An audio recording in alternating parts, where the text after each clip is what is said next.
Hey guys, this is Tiffany with the Nerdettes, and I'm really excited. I'm finally catching up on RWBY. Yay! I'm a slacker. It's just been the holidays have been crazy. New Year's, of course, was crazy, and so I apologize. I'm just not getting caught up. Luckily, I was only a couple episodes behind, so we're actually going to start with Volume 5, Chapter 10, called True Colors.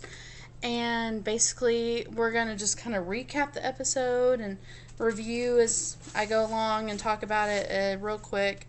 But it starts out with Oz and Crow talking about just kind of post everything that they've tried to accomplish so far and about the relics and how, they're in danger at Haven and at Beacon.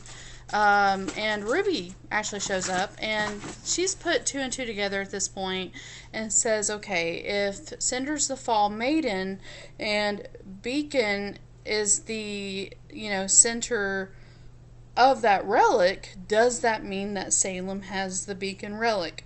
Luckily, no, she doesn't. Not yet, anyway. But they do disclose that the Haven relic is very much at risk because it's been revealed that Raven has the Spring Maiden, and they know that Salem and Cinder and all of her people will stop at nothing to get it. So Oz says that he hid the Beacon relic well, and of course, RWBY's next question was my next question. No, it is not his cane, even though it's pretty awesome and epic and does a lot of stuff. It is not his cane.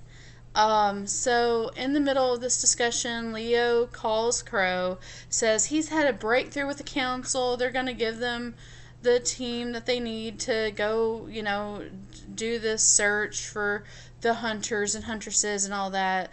But of course, like Leo and Oz know, Leo saying this lets Oz know and lets Crow know, this is obviously something's up. So, anyway, after they disconnect the call, it goes to Leo and it shows us that Raven is with him. So, obviously, she's, fully decided to side with Salem. And for whatever reason, and yeah, so she's, who knows what her game plan here is. So anyways, we see, it goes back to Blake at Menagerie, still facing off with Ilya, just like it left us at the last episode. And Blake is trying to get through to her. Ilya still will not listen. And the lights go out. And, of course, Ilya being that kind of chameleon type, character, she's able to blend in very well, especially in the dark. So, Blake ends up burning up her family home. She's like, sorry, Dad, and sets the place to flames so she can, fight Ilya. And, so we see Blake's dad stabbing them in the back, and Blake's dad has quickly become one of my favorite characters, one of my new favorite characters, I should say, because us just kind of recently meeting him. He's a badass. I love this guy. Like, he's definitely one of my favorite characters now. Just his whole persona, his kind of the way he defends his family and his town, his people. He's got a big heart, and I'm a sucker for that, so he's one of my favorite characters. So seeing him get stabbed in the back, I was seriously scared that he was gonna, not do so well, but he's okay. Sun joins the fight, and it becomes Sun versus Ilya, and let me say that the music, yet again, I love this music. I love Jeff Williams and Casey Lee Williams. They're both amazing, and they do, of course, the songs and music and singing along with some other, amazing people. But yeah, their music is just fantastic. So in the midst of all this fighting, Sun is trying to fight Ilya. Blake begs them to stop. There's a pillar that's holding up the this ooh, sorry, I'm hitting the Dalek here, that's holding up the kind of balcony, and it falls, and Blake's dad, just in time, is able to save Ilya's life because she's laying under this falling balcony, and he, just in the nick of time, gets under it to hold it up. And of course, it's extremely heavy, even though he is a hefty, hefty man. Think like The Rock holding up this balcony. You know, I mean, it's obviously very heavy. So basically, they're able to get Ilya out. Son sends his kind of like shadow clones, for lack of a better term. You can't tell I'm a Naruto fan too, to kind of help him hold it up. And so the other brother tries to kill Blake's dad in the midst of all this, like while his back is turned. He picks up both the daggers. He tries to kill Blake's dad.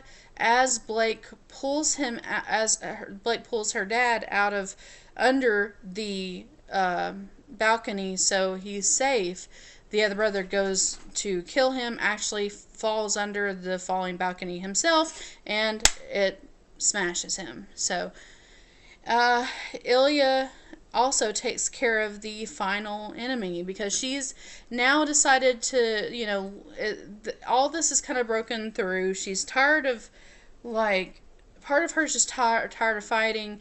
She recognizes that she doesn't know what to do. She doesn't know who's right, who's wrong, what's right, what's good, what's evil, you know.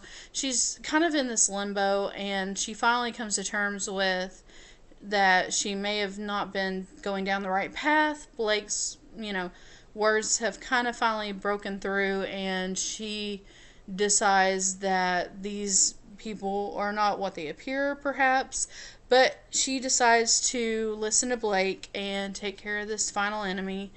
And Blake goes out after this fight to speak to her people, and you know, she makes a speech, you know, yet again, you know, all this time these faunists have not wanted to join the fight. They've been scared. They've been wanting to, you know, get away from all the violence and hide in their homes and not confront it, even though it's ever growing, ever, you know, getting closer, and in the end they would have had to face it anyways. But Blake speaks to them. She's like, you know, all this death, all this destruction that's going on, humans didn't do this, the faunists did this to ourselves, you know, and it's sad that it takes Adam to point this out when we should know that what's going on. And so she beseeches her people yet again to join the fight, to guard Haven, and to join together with her. So, and they, you know, all finally, you know, after all the stuff that they've witnessed, finally decide that they're going to join her and, you know, take a stand.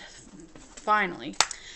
She's, you know, she makes a great speech. She's like, you know, I don't know how to make hate go away. Violence obviously is not the solution. So just being together and having each other, you know, is the best solution. So she asked her people to leave to protect Haven Academy, and of course they do. Ilya, even herself, decides to stand with Blake, and her dad, you know, kind of tells one of the people that are like shocked that why is she going to let this person who's done all these horrible things, why is she going to let this person stand beside her? And her dad says very wisely and profoundly, that's because she's realized that there is strength and forgiveness. And there really is. I mean, you know, in any of our lives, you know, that we go through, there's much strength, even when it doesn't seem like it, in forgiveness. You know, not to say you forget completely or don't learn in the process, but, you know, it's hard to forgive sometimes, but there is strength in it. So, but yeah, that's basically how the episode ends. You know, she's joined with them, and everything hopefully will be better. So that's the end of True Colors, and I really enjoyed it. I'm glad that, I mean, obviously I was kind of, this has been back and forth with Ilya for quite some time, so I'm glad they finally got through and she made that decision. So Anyways, I really appreciate you guys watching. I'm going to definitely review the rest of RWBY. We have some great giveaways going on. Please subscribe, check out the giveaways, and like us on Facebook at facebook.com/thenerdettes. And we really are so excited to start out this new year with some great giveaways and just some hopefully content that you'll like, and and hope to see you back. So see you guys later. Bye.